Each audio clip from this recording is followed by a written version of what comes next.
En esta semana, lamentablemente, nuestro país ha pasado por una tragedia, bueno, varias tragedias. Y me gustaría hablar específicamente de la tragedia que ha arropado San Cristóbal. Una tragedia donde hasta el día de ayer, teníamos 28 muertos, decenas de desaparecidos y decenas de personas en centros médicos, clínicas y hospitales. Y es por esto que el día de hoy hemos querido tratar el tema del duelo. Como sabemos, el duelo es un estado natural, un estado psicológico, que asume la persona por una pérdida, ya sea por un familiar, por una pareja, por un animalito, entre otros. Y para esto tenemos al doctor Luis Ortega, psiquiatra con manejo especial en niños y adolescentes, CEO de Psikids. Psikids. Muy bien. Es médico especializado en psiquiatría en el Hospital Camises de Ibiza, en España. Es doctor en medicina por el Instituto Tecnológico de Santo Domingo, INTEC. También es encargado de la unidad de intervención en crisis para niños y adolescentes del Hospital Santo Socorro. Docente de diferentes universidades, entre otras cosas. Si continúo, ¿verdad? Hoy también tiene familia, tiene hijos. No, y que hay que llevarle los títulos a Nuria para que, sí. para que vean claro, que es verdad. claro. Y el día de hoy es el Día del Médico Dominicano. Felicidades, Gracias, doctor. gracias, sí. Es un día muy importante para los médicos porque la verdad tenemos momentos muy buenos que nos resaltan, como es en la pandemia, y hay otros momentos donde no tanto. Sí, le agradezco porque haya asistido, porque haya venido a este espacio. Y vamos a hablar del duelo. Sí, es un tema, mire, es un tema que es muy tabú, es muy común. ¿Es muy tabú? Claro, es muy ¿Por tabú. qué? Mira, la familia, las personas tienden a huir del dolor. Y el duelo naturalmente produce dolor. Sí, claro. Acuérdense que el duelo es la pérdida de cualquier elemento o persona que nosotros estemos muy apegados a ella. Incluso puede ser un carro, puede ser un animal, como te había dicho, una persona, puede ser incluso hasta perder tiempo uno hace duelo. Yo incluso leí que uno hace duelo por una enfermedad. Claro. La enfermedad puede ser un duelo, incluso puede ser un duelo del proceso de enfermedad, del proceso difícil, de un periodo que nosotros tuvimos difícil, vamos a decir, una guerra, un proceso de enfermedad. Y el proceso, nosotros hacemos duelo por la enfermedad, por la pérdida de algo, y también por el proceso, porque nos acostumbramos a este periodo que estamos sufriendo y entonces hacemos duelos por esto. Claro, porque es un trauma, ¿no? Claro, pero el duelo es natural y es bueno. Es bueno que lo pasen las personas porque es una forma de que el cerebro y el cuerpo sanan un proceso difícil emocionalmente. ¿Qué pasa? Cuando no podemos hacer un duelo correcto, entonces vienen los problemas, que es de lo que vamos a hablar ahora. Exactamente. Es justamente la situación cuando nosotros no podemos manejar un duelo. Entonces, en estos casos, ¿cómo se puede manejar la culpa a los arrepentimientos que a menudo acompañan el proceso de duelo? Mira, la culpa muchas veces parte del proceso de duelo. Fíjense que nosotros tenemos en el duelo 5 etapas, como es primero la negación, luego la ira, luego la negociación, luego lo que es la depresión, que ahí entraría la culpa en esa etapa, y ya por último la aceptación, que es ya el proceso de sanación. Pues no nos vamos a volar los pasos, parece. Pues vamos mucho más para atrás. Hablando de este proceso en San Cristóbal, sí, muy importante, de estas pérdidas humanas. Y me preguntaba ahorita, ¿es lo mismo, se da el mismo proceso cuando perdemos a un ser humano, a un familiar, cuando es repentino, así como esta situación que pasó en San Cristóbal, o cuando ya tú sabes, o sea, ya hay una aceptación, o ya tú sabes que esa persona está enferma y que en algún momento se va a partir? Mira, no se puede generalizar, pero en términos más globales es mucho más fácil llevar un proceso lento para ir aceptando la situación, e incluso cuando son enfermedades terminales o cosas que no podemos como cambiar, ya la aceptación es como más rápida y la muerte en sí duele menos, puede decir. Pero evidentemente cuando hay un evento agudo, traumático, inesperado, ya sea el infarto de alguien, ya sea la catástrofe que tuvimos en San Cristóbal, donde no estábamos esperando tanto afectados, es mucho más difícil llevar las etapas de duelo. Por eso es tan importante intervenir a tiempo, porque eso casi en todos los casos va a llegar a un duelo patológico, no solamente de las personas afectadas, sino de todo el entorno, incluso de todo el país, pero mucho más en el entorno de San Cristóbal, el entorno de la explosión. Hay personas que no han sido afectadas físicamente, que no han tenido ningunos familiares y están pasando por un proceso de duelo, están pasando por un proceso de ansiedad, están pasando un proceso de depresión. Claro, porque no perdieron tal vez un familiar, pero perdieron su hogar. No, incluso no han perdido nada, solamente el hecho de estar en el trauma, tener el evento, el miedo, la ansiedad, el que pueda volver a pasar, el que pasó muy cerca, eso da un proceso psicológico, un proceso de duelo donde se mantiene durante mucho tiempo, y ahí vienen muchos procesos ansiosos que van a aparecer ahora después de este evento en San Cristóbal, de niños que van a comenzar a tener miedo de ir al colegio, no quieren salir de su casa, no quieren estar fuera de su casa. Exacto, otros niños que desde que oigan un sonido, o adultos también, van a alertar y se va a activar su sistema de defensa, que es el huida o el congelarse. Entonces va a comenzar a aflorar muchas condiciones psicológicas y físicas de personas que van a terminar por la causa de ese trauma que tuvieron, ese estrés postraumático que tuvieron y el proceso de duelo cuando no lo pueden llevar bien. Déjeme que tengo como otra duda, porque hace 2 semanas perdí a mi abuela. Y lo siento. Gracias. Y vi como que en la familia, no sé si es cierto, para que usted me corrija, tal vez sí, de manera generacional es posible que el duelo se dé de manera diferente. Sí, bueno, es más cultural es los países, y luego ya el tipo de familia, vamos a decir, el tipo ya de generaciones también. Hay mucho más, si hablamos de la generación por decirte, la mamá tuya, su abuela, la bisabuela suya, probablemente era mucho más allegada a la familia, a los nietos, que en esta época de la vida, claro, ¿no? Por lo tanto, probablemente, no siempre pasa así, pero probablemente va a ser mucho más difícil el proceso de duelo para una persona que tenga más vínculos emocionales que el que está menos vinculado emocionalmente. En esta etapa de la vida, donde hay muchas redes sociales, muchos celulares, más aislamiento social, más aislamiento de la familia, menos contacto. Antes las abuelas cuidaban a los nietos, no era la trabajadora, eran las abuelas las que criaban a los nietos. Entonces, cuando moría la abuela, era un duelo en la familia que duraba hasta años, podía durar ese duelo.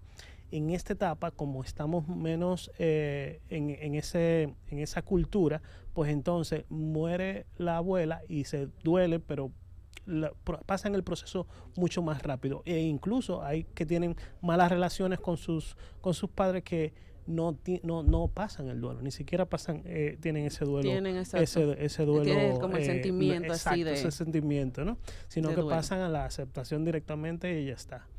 Ok, entonces si tenemos la espiritualidad y las creencias, ayudan en este proceso. Protegen en todo lo que es la salud mental, lo que es la espiritualidad, que es diferente a la religión, que es diferente a los dogmas religiosos. La espiritualidad sí puede proteger a las patologías de salud mental, incluyendo al duelo patológico o al estrés postraumático que se produce cuando hay alguien que muere o un grupo de personas que muere. Yo creo que la espiritualidad sí se debe promover en muchos jóvenes, en muchos adultos, en muchas personas que tengan alguna enfermedad mental. Lo que no veo bien es que lo encasillen a los religiosos nada más. Entonces los religiosos algunas veces es deleterio porque mandan mensajes erróneos a esas personas. Entonces ahí viene la discrepancia de esa psiquiatría y la religión, ¿no? Okay. Que ellos dicen que no es forma de ayudar, la forma psiquiátrica, y nosotros decimos que bueno, que lo que ustedes sí ayuda, pero no solamente puede ser eso, resolver un proceso de duelo. Claro, Que porque incluso, por decirte un ejemplo, hay una paciente que fue a que la vi en estos días, que fue a un psiquiatra, fue a otro psiquiatra, fue a un psicólogo y fue a un cura. huepa. Y yo creo que estuvo O bien. sea, tuvo completo Exacto, el yo creo que trabajo estuvo hecho. bien y todos le dijeron cosas parecidas y todos le agregaron un valor al proceso de duelo, porque ella está teniendo un proceso de duelo, le dieron un valor a eso y ese religioso ayudó mucho al proceso de que nosotros podamos ayudarlos también. Claro, porque en el mensaje, ¿no?, que bíblico dice, o al menos, como lo que uno ha escuchado, es como que Dios dice, ayúdate que yo te ayudaré. Exacto. No es de que tú vas solo y solo con lo que yo te diga, eso será. Entonces, ¿cuál es la relación entre el duelo y la salud mental a largo plazo? Y lo podemos poner en ejemplo con el evento trágico que pasó en San Cristóbal. A largo plazo y a corto plazo, vamos a hablar de las dos formas, va a haber muchas consecuencias a salud mental. Probablemente va a ser más el impacto a nivel psicológico y a nivel de salud mental que lamentablemente el nivel físico que dejó esa secuela, porque hubieron 28 o 29... Hasta el día de ayer habían 28. Y algunos 60 afectados con heridas y todo lo demás, pero la afectación expansiva que va a dejar en cuanto a los trastornos de ansiedad, a las depresiones, al estrés postraumático de las personas que están alrededor, a lo que tiene que ver con los trastornos obsesivos compulsivos, porque comienzan a activarse todas esas enfermedades de salud mental, a lo que es las fobias. Ahora va a haber muchas personas alrededor que se le van a activar las fobias al humo, las fobias a los tanques de gas, las fobias a oír cualquier ruido, y entonces eso va a ir en deterioro de su vida cotidiana, ¿no? Se le va a dificultar ir a trabajar, se le va a dificultar ir a la escuela. Los mismos contactos entre personas, hay algunas personas que utilizan como mecanismo de defensa el despegarse, el no aferrarse emocionalmente, por si acaso pasa otro evento parecido de desastre. Eso cuando pasó la explosión de Poliplas, cuando pasó cuando se ahogaron unas personas allá en Jimaní, todos esos eventos. No vamos a la playa más nunca. Exacto. Y fíjense que durante mucho tiempo toda esa parte de esos ríos no iba nadie. Sí. No iba nadie durante años. ¿Por qué? Porque estaba el efecto de esa tragedia. Y ahora vamos a ver ese efecto en todo lo que tiene que ver esa comunidad de San Cristóbal. Ok. Vamos a una pausa. Continuamos con este tema porque me interesa saber, en base a eso que usted ha mencionado y me ha dicho como varias veces, estrés postraumático. Quiero saber de cuándo reprimimos entonces el duelo. Seguiremos luego hablando del tema duelo y tenemos al psiquiatra Isidro aquí con nosotros. Antes de ir a la pausa, preguntaba sobre cuando nosotros reprimimos el duelo. ¿Qué pasa? ¿Cuáles son las consecuencias? E incluso, ¿cómo se puede identificar ustedes, ¿no? Como psiquiatra? ¿Cómo identifican que una persona está reprimiendo? Mira, el duelo, cuando no se pasan las etapas y cuando no se puede procesar el duelo, pues comienzan a salir una serie de enfermedades mentales y comienzan a deteriorar mucho lo que es la vida cotidiana de una persona que está pasando por un duelo. Uno de los más frecuentes es el estrés postraumático. O sea, cuando es un duelo por un evento traumático, tipo lo que pasó en San Cristóbal, o alguien que tuvo un accidente de tránsito, o tal vez cuando tuvo un infarto, ese estrés postraumático, ese pensamiento constante de que puede volver a pasar, de cuándo va a volver a pasar, esa misma sistema autónomo que comienza a activarse, que sudoración, que agitación, que siente que se va a morir, todos esos signos y síntomas, además de las pesadillas, la misma rememorancia. Fíjense que el estrés postraumático comenzaron a verse en los veteranos de guerra. Luego de muchos eventos traumáticos que ellos tuvieron durante la guerra, comenzaron a desarrollar estos síntomas y tenían pesadillas. Y visiones. Y visiones incluso. Eso pasa también en la vida de nosotros, cuando no podemos procesar un duelo como debe ser. Otra cosa importante es la depresión, que no es lo mismo que la etapa depresiva de un duelo. Que la etapa depresiva de un duelo puede ser hasta, es normal. Llorar mucho, sentirse mal. Sí, sentirse mal, sentirse triste, vacío, es parte de un duelo. ¿Qué pasa? Cuando hay una intensidad muy grande o muy prolongada, esa depresión se puede volver en una depresión patológica, donde tenemos ya 2 semanas que no comemos, que no dormimos, que comenzamos a tener esa idea de muerte, esa idea de que todo va a salir mal. Entonces, esa depresión, que puede ser un mecanismo de defensa en un duelo, se convierte en una enfermedad. Sí. Y entonces sí viene lo que es la depresión endógena o la depresión reactiva, y entonces porque uno se sumerge como dentro de esa tristeza de la cual no es como que no deseo salir o no puedo salir. Es que no puede. Okay. Si pudiera no saliera, ¿no? Pero fíjense cómo la depresión en una etapa del duelo no se medica, porque es un proceso natural. Es un proceso que una persona que está pasando un duelo puede pasar. No todas las personas producen esa depresión. ¿Y en a qué tiempo uno puede identificar que ya no es un duelo normal, sino que ya está entrando en una etapa de depresión profunda? Mire, antes en otros libros de DSM, que es el manual diagnóstico, se hablaba de 1 año de duración para un duelo. Ahora mismo la consenso es que no tenemos un tiempo definido, sino que los síntomas y la forma en que la persona maneje ese duelo es lo que va a preponderar. Una persona puede tener un duelo de 3 años, pero ser muy funcional, trabajar, estar con su familia. Él dice que se siente mal, pero no necesariamente una depresión mayor, no una depresión endógena, no una ansiedad generalizada, y eso no se puede medicar, eso es un proceso. Él tiene esa capacidad para desarrollarse. Hay otras personas que duran 1 mes y ya están bien. Entonces no podemos definir un tiempo para decirlo. Lo que sí podemos definir son los síntomas, una pérdida funcional de tu trabajo, por ejemplo, que no te puedas levantar a trabajar. A mencionar que cuando uno está en etapa laboral, o sea, se tiene que identificar incluso tal vez el comportamiento dentro de la organización, que tal vez él asista, ¿no? La persona asista. Sí, pero comienza a ser menos productivo o menos sociable. Exacto. Y eso no es tu personalidad.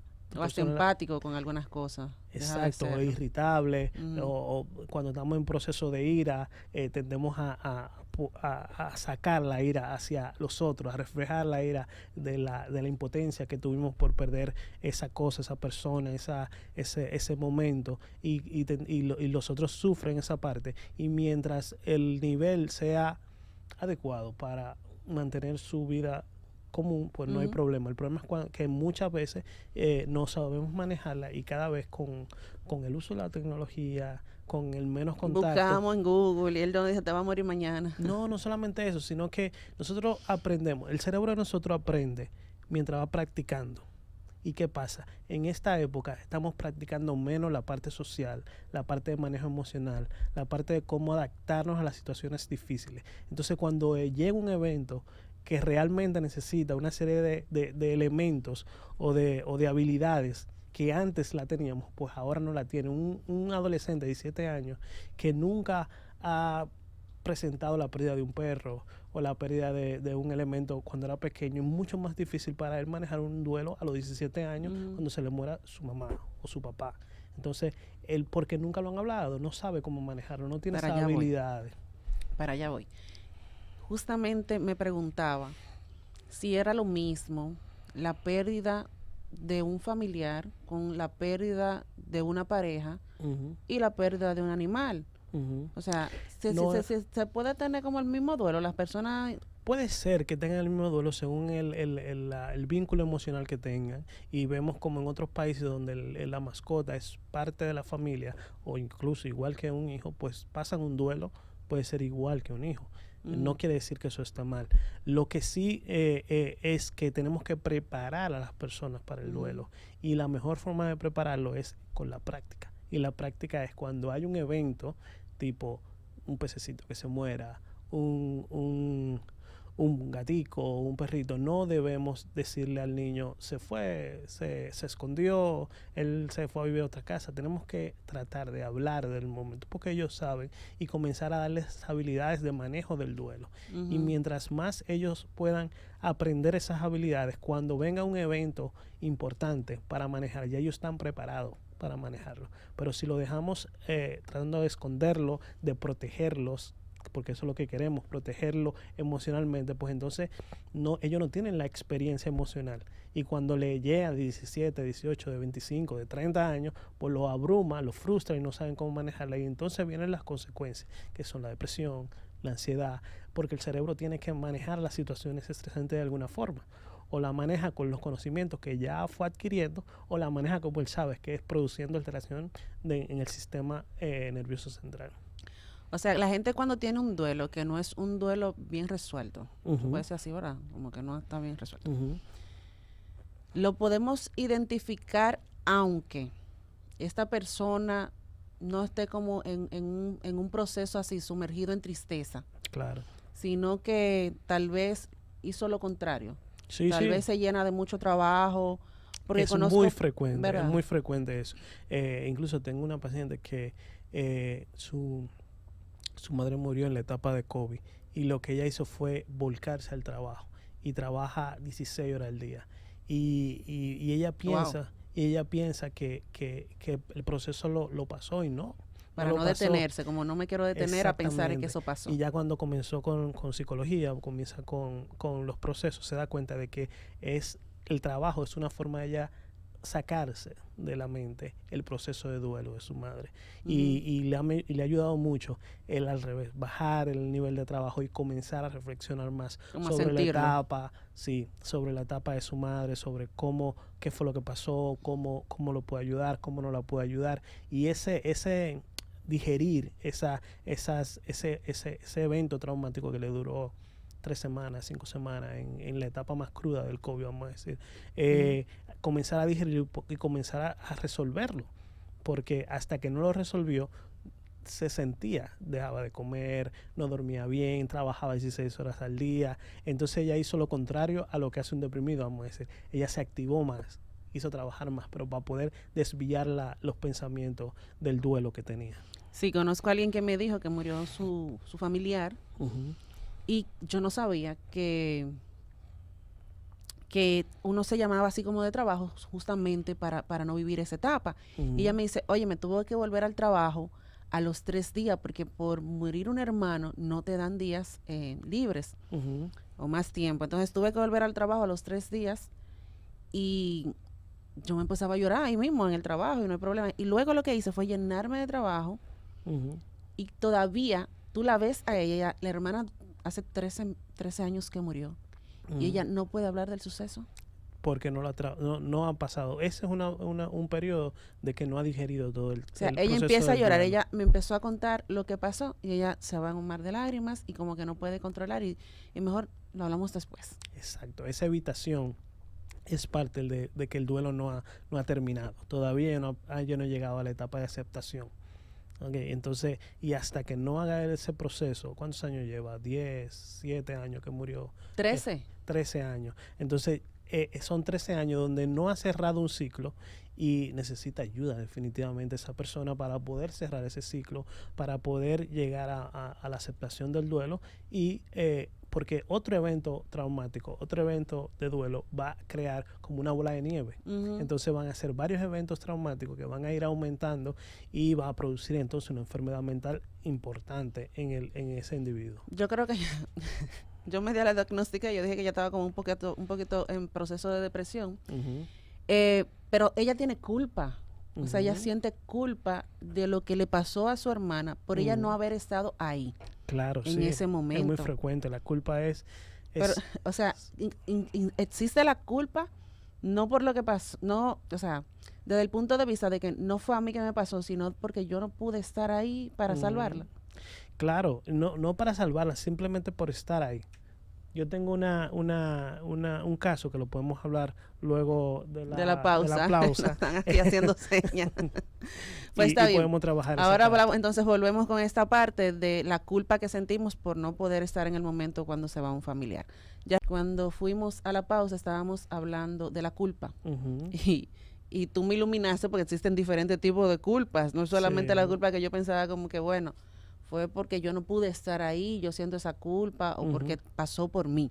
Pero no, me hablaste de que hay culpa de madre, culpas por diferentes situaciones. Hay culpa porque no le pudiste decir algo a alguien, hay culpa de emocional ambivalente, se llama, que tú dices, bueno, si yo hubiera tenido tal emoción, hubiera hecho tal cosa, esto no hubiera pasado. Esa misma forma de negociación que muchas veces tú te echas la culpa de cosas que tú no puedes controlar. Por ejemplo, hay muchas personas que no son médicos, pero dicen, si lo hubiéramos llevado a fulanito de tal, pues no hubiera pasado. Y probablemente hubiera pasado. O porque lo llevamos a ese médico fue que pasó. Ya es cuando quieren bueno, le quieren echar la culpa a él, es verdad. Fue porque no hicimos, la culpa es porque no hicimos. La culpa a otros. Y que también es muy frecuente en las etapas. Luego de que nos echamos mucho la culpa y creemos que nosotros somos los culpables de todo lo que pasa y que tenemos el poder divino de poder ayudar a nuestro familiar, ayudar a nuestra persona, ayudar a las cosas que estamos perdiendo, pues entonces tendemos a echarle la culpa a otros, a echarle la culpa al gobierno, echarle la culpa a la medicina, echarle la culpa a los procesos, y eso le da un momento de alivio, un momento muy pequeño de alivio, pero cuando viene de nuevo la reflexión, las emociones, pues como no ha procesado el duelo, pues vienen más intensos y vienen con más carga emocional que antes. Wow, y mira, esta situación que ocurrió ahí en San Cristóbal, uno como padre piensa en estos momentos y wow, uno no puede hacer nada, ¿no? Eso tiene que ser lo más doloroso de todo en esta situación. Y que uno tuviera la pérdida tal vez de un hijo, del padre, de la tía, o sea, tú no poder estar ahí, como es justamente eso lo que es más doloroso. Sí, la incapacidad de poder hacer algo también es un proceso de culpa, ¿no? El estar en el trabajo, por ejemplo, como pasó con uno de los casos, y perdió al niño, a la madre, a la abuela, al abuelo, porque él estaba en el trabajo, y la culpa de él es no estar ahí. Probablemente si él hubiera estado ahí no hubiera podido hacer nada y también hubiera muerto, pero él cree que pudo haber hecho algo en ese momento. Entonces esa culpa, ese proceso, hasta que él no se dé cuenta, hasta que él no acepte que en ese momento no iba a poder hacer nada y que es un proceso que tiene que vivir, pues entonces siempre va a tener esa culpa, ese duelo, y va a convertirse en una patología mental. ¿Cómo lo trabajas en consultorio? Primero, el duelo no se debe trabajar solo. Yo creo que ninguna patología de salud mental se debe trabajar solo, pero el duelo tampoco, y eso es un error que cometen muchas veces los psicólogos, de trabajar solamente el duelo desde la parte psicológica. Evidentemente lo principal es la terapia en el duelo, cómo se va a manejar, cómo darle las habilidades que no tenían estas personas para manejar ese duelo, pero también tiene que complementarse muchas veces de una ayuda farmacológica, de una ayuda médica. ¿Por qué? Porque ¿cuándo se determina eso? Depende de las evaluaciones del equipo de salud mental que esté viendo a la persona. Por eso no debe ser uno solo, porque si van solamente a un psiquiatra que trabaje solo, lo va a medicar, y si van a un psicólogo que trabaje en la mala terapia, le va a dar terapia. Entonces el complemento de las cosas es lo que funciona. Entonces se determina en la discusión del caso. Vamos a tomar esta llamada que está entrando para continuar. Buenas noches. Hola, buenas noches. Buenas. Yo que ya estoy oyendo, qué interesante, porque usted sabe, yo estoy pasando por un proceso así con una persona que me ayuda en la casa. Ella resulta, ella tiene 4 años que es viuda, y todavía ella no ha salido de ese nido, de ese nido vacío. Entonces ella, en estos días lunes, él cumplía años, ¿no verdad? Entonces ella se levantó, puso una cosita, puso una cosa de negra. Se ha pasado todos estos días amargada, llorando, mirando las fotos. Entonces yo le digo a ella que ella tiene que ir a un mortorio, y porque yo oí eso una vez, a ver si yo estoy mal, para que ella llore y se saque eso. Dígame qué ella debe de hacer, porque mire, son gente terca. Muchas gracias. Miren, en los procesos de duelo hay terapias y hay formas de cómo enfrentar estos eventos con la persona que fallece. Muchas veces, como decía la oyente, hay madres que dejan la habitación igual durante años ahí. y duermen en la habitación durante años. Se aferran, es como con el como olor y no lavan la sábana ni la almohada para tener el sonido, el olor de su niño y todo lo demás. Parte de las terapias muchas veces es ir despegándose de esas cosas, ir saliendo de ese círculo donde rememora todo el tiempo el duelo, porque es la única forma, porque cada vez que esa señora se levanta y hace lo del café, lo que la foto, el el ritual, café, un ritual, vuelve y rememora lo mismo que hace 4 años, por lo tanto nunca va a poder pasar esa etapa. Entonces parte es de enseñarle a las personas que están pasando por este duelo cómo ir desapegándose de la persona que ya partió o de la persona que ya murió. Sí, porque incluso ella decía como que vaya a un lugar a llorar para que como que le salga de adentro ya esa Sí, tristeza. el desahogo emocional es parte del proceso de sanación también, la forma en cómo hablarlo, decirlo, expresar cuando sentimos culpa, en escuchar una voz objetiva que no necesariamente de un familiar, como un terapeuta, un psiquiatra o otra persona, donde le cuenta, le da racionalización a lo que pasó y le dice que ella no es culpable y le puede ir haciendo que su cerebro vaya racionalizando el proceso de duelo y llegue a la etapa de aceptación, que es cuando decimos, bueno, es verdad, no puede hacer nada, se me escapa de la mano, lloro lo que debo llorar, me pongo triste como debo estar y ya luego paso. No dejo de estar triste porque siempre voy a tener esa tristeza en mi ser, ¿no? Uh-huh. Pero no llega a ser intrusivo en mi vida. Uh-huh. Como hay técnicas para cuando uno tiene así como tipo ataques de pánico, Uh-huh. de que te dicen respira, trata de respirar, de tomarlo con tranquilidad, ¿habrá algún tipo de técnica que uno pueda utilizar para el Bueno, duelo? esa es la más frecuente, que comenzar a deshacernos o a cambiar los sitios, los rituales, cambiar los rituales, tratar de hacer actividades nuevas. Todas estas cosas hacen que nuestra mente comience a procesar el duelo. Una técnica, si un niño pierde un animalito, Uh-huh. en este caso hablemos de un perrito, ¿sería bueno comprarle otro animalito al tiempo? Sí, no importa comprar otro animalito. Vuelvo y le digo, lo más importante es sentarnos con ese niño y explicarle lo que es la muerte, lo que es el proceso de duelo, que es normal sentirse mal, y luego la responsabilidad de tener un perrito, y que no solamente el perrito, todas las personas vivientes va a llegar un momento donde va a tener una etapa de muerte. Por lo tanto, el niño se va interiorizando y entendiendo él mismo cuál es el proceso de muerte. Entonces, si tiene otro perrito y pasa otra tragedia, como puede ser la muerte de ese perrito, pues entonces él puede procesar mucho mejor la situación. Y ya no eres tú que vas a ir a hablar con él, es él que va a ir a hablar contigo y decirle, mira, me siento muy mal, no puedo dormir, yo quiero a mi perrito, y va a pasar su duelo hasta que una semana, 2 semanas, un mes, ya va a decir, bueno, ya puedo ir a jugar, me siento bien, o se le olvida solamente el momento del duelo. Uh-huh. Me decías hace un momento que en consulta debemos trabajar en conjunto, Uh-huh. psicólogo con psiquiatra. Psicólogo, psiquiatra y otro tipo de terapeutas también. Hay terapeutas específicos del duelo. Sí. Hay terapeutas, claro, porque el duelo es tan común que muchas veces se vuelve duelo patológico.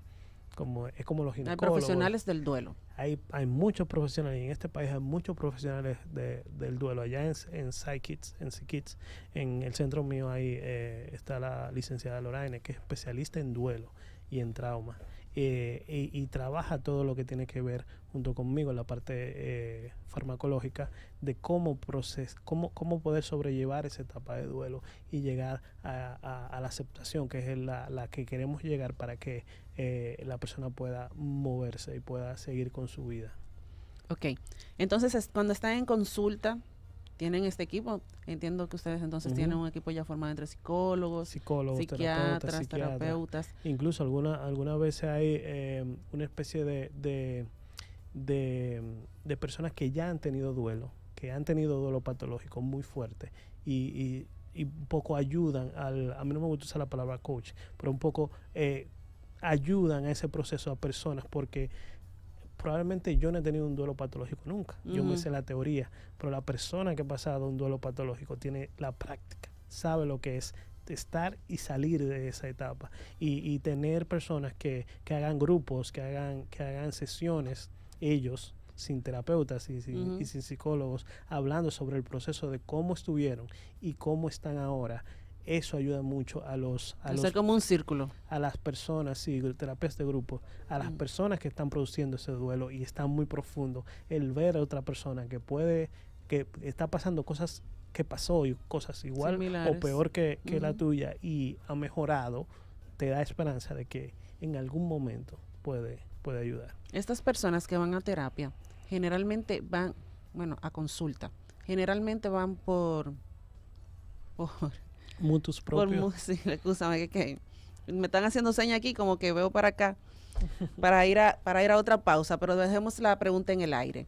Las personas que van a consulta van generalmente por medios propios o porque alguien más los lleva. Probablemente. Pero vamos a hablarlo luego de la pausa. Ya, buenas noches y buena suerte. Estaba hablando con Isidro, algo que me llamó la atención, y era que el duelo, yo estoy pasando por un proceso de duelo que me afecta a mí y podría afectar a los demás de manera diferente, inconsciente y inconsciente diferente de mi parte, ¿no? Que yo no diferente sabría. Emocionalmente. ¿Por qué? Porque cuando hay una persona, un familiar en duelo, pues entonces irradia cosas a los que están alrededor, le deja de dar o le da mal a los alrededor, como la emocionalidad, por ejemplo, y era lo que estábamos hablando fuera del aire, que un padre que pierde a un hijo, cuando tiene más de un hijo, regularmente, cuando tiene un duelo patológico, se aísla tanto emocionalmente, físicamente, que deja de brindarle ese amor, ese apoyo emocional a sus otros hijos. Por lo tanto, ellos se ven afectados. Se ven afectados, claro, porque no tiene el cariño de mamá, claro, o papá, porque no están. Y comienzan a producirse esos traumas de frustración, de alteración de la conducta, y no es porque murió el hermano. Es porque el padre se nos fue. Entonces, los hermanos hacen duelo por el padre, que está vivo. Hacen un duelo, entonces pueden a tener un trauma en base a ese duelo que tiene ese papá. Eso es así. Afecta muchas veces la forma de trabajo, como ya hemos hablado varias veces. Es muy frecuente que afecte incluso la vida sexual de las personas, el tener un trauma, porque nosotros sabemos, los psiquiatras, y es lo que tratamos de hacer cuando hablamos en la radio, de enseñar a la persona que nosotros somos química en el cerebro. Por lo tanto, si estamos mal y alteramos esa química, va a haber muchas alteraciones, entre ellas el ámbito sexual, y vemos que hay personas que están en un duelo patológico que no tienen deseo sexual, que no pueden tener una relación sexual, y eso afecta, por ejemplo, a su pareja. Claro, pues imagínate un bloqueo general que tú tengas. Exactamente. Tú no puedes estar con él no porque tú no quieras, sino porque el cuerpo simplemente como que no te genera, no te responde. Entonces, la importancia de establecer límites y cuidar de uno mismo mientras está en un duelo. Uno debe de establecer límites tal vez con personas en algún momento que te dan consejos. Hay muchos consejos que llegan cuando uno está en duelo. Pero eso es un error en salud mental. En salud mental tendemos a creer que los consejos son mejores que las terapias, que los consejos van a resolver las cosas mejor que las habilidades que nos desarrollemos durante nuestro desarrollo, nuestra vida. Entonces, nos pasamos 10 años, 15 años sin hablarle al niño del duelo, sin hablar con personas de profesionales o personas que sí puedan ayudarnos del duelo, y preferimos ir a hablar con la vecina de qué hizo o cómo lo hizo. Y como el duelo dura diferentes tiempos en cada persona, también se resuelve de diferentes formas. Entonces, lo que le funcionó a la vecina, que fue, por decir algo, casarse de nuevo, probablemente a ella no le va a funcionar. Necesariamente no tiene por qué funcionarle. Incluso se siente peor porque esos consejos que le dio fulanito perenjito no le funcionó. Entonces aumenta más la culpa, porque ella creía que esa solución era lo que iba a resolver su etapa de duelo. Lo ideal es que vayan donde un equipo de salud mental cuando vean signos de que hay un duelo patológico, cuando vean personas que duran 2 semanas sin dormir, 2 semanas sin comer, que están constantemente con un sentimiento de culpa, que cada momento tienen rituales tipo recordar al esposo, al hijo, que no pueden trabajar, que no pueden tener contacto de pareja. Esas personas que están dando esas señales, no podemos dejar que el del colmado o el vecino sea el que resuelva. El consejero. Lamentablemente. El que nos ayuda en el proceso. Que yo creo que en el proceso normal de duelo, los amigos, los que te escuchan, que sí están ahí. sí ayudan. Lo que pasa es que llega hasta un punto. Que hay palabras de aliento que no son de aliento. Y que mientras el duelo sea normal, el duelo sea cotidiano, pues sí te pueden ayudar, sí pueden llegar a ese momento. Pero cuando ya pasa una etapa ya de enfermedad, no hay forma de que una palabra o un consejo te resuelva el problema de duelo. Entonces, ya que estamos llegando al final, recordar cuáles son las etapas. Mira, la etapa está en la etapa de la primera etapa casi siempre es la de negación, niego todo, luego la etapa de ira, me molesto, me irrito, que ahí podemos tener también etapa de culpa, luego tenemos la etapa depresiva, que es ya un poco, también podemos tener la etapa de negociación, que comenzamos a negociar con Dios, con las personas, con el tiempo. Y esto me pasará, está bien, ya. Y si yo hago, especialmente cuando hay enfermedades terminales, ¿no? Si yo voy camino a Higüey, pues entonces le va a quitar el cáncer a mi familiar. Eso es frecuente en las etapas de duelo, que es la negociación, la depresión, que ya son síntomas de tristeza, de sensación de vacío, que mientras no sean muy intensas son una etapa de la depresión. No todo el mundo tiene que tener todas las etapas de depresión, de duelo. Y la última, que es la que nosotros queremos hacer, queremos que lleguen las personas, que es la aceptación, y no tiene que ser que todo el mundo va a tener las 5 etapas, sino que hay personas que, gracias a Dios, tienen una etapa de tristeza o de depresión y luego la aceptación, y eso es un buen manejo de duelo. Pero esas personas que ya en ese momento ya han tenido un proceso de adquirir esas habilidades y de poder manejar las situaciones estresantes. Ok, antes de irnos, quiero que me responda la pregunta que quedó en el aire ahorita, que era si las personas llegaban a la consulta propiamente o porque alguien más lo llevaba. Mira, regularmente cuando hay duelo no van solos a la consulta. Regularmente los familiares que están afectados, como habíamos hablado, pues ese nivel de estrés que está generando el ambiente hacen que, mira, esto no está bien, tenemos que ir a que nos busquen ayuda. En estos años, estoy hablando de la pandemia para acá, ha habido un poco más de apertura a lo que es la salud mental y por lo tanto las personas buscan más ayuda a lo que es la salud mental. Se está concientizando más en base a ese entonces tema. Antes era mucho más difícil manejar a esos pacientes porque cuando llegaban a una etapa tan crónica que morían muchos de ellos, de la tristeza, el duelo y la depresión, y se enfermaban muchos. Entonces ahora ha habido un pequeño avance en ese lado, pero también tenemos que hacer políticas públicas. Yo siempre lo digo en todos los programas, no puede ser nada más el conocer el problema, hay que actuar en el problema, y eso es en las escuelas, en los hospitales, mejorar lo que es esta condición que es el duelo patológico, entrenar a más personas, crear más grupos de apoyo, crear lugares donde se puedan producir el duelo. Yo vi en las maternidades, por ejemplo, que han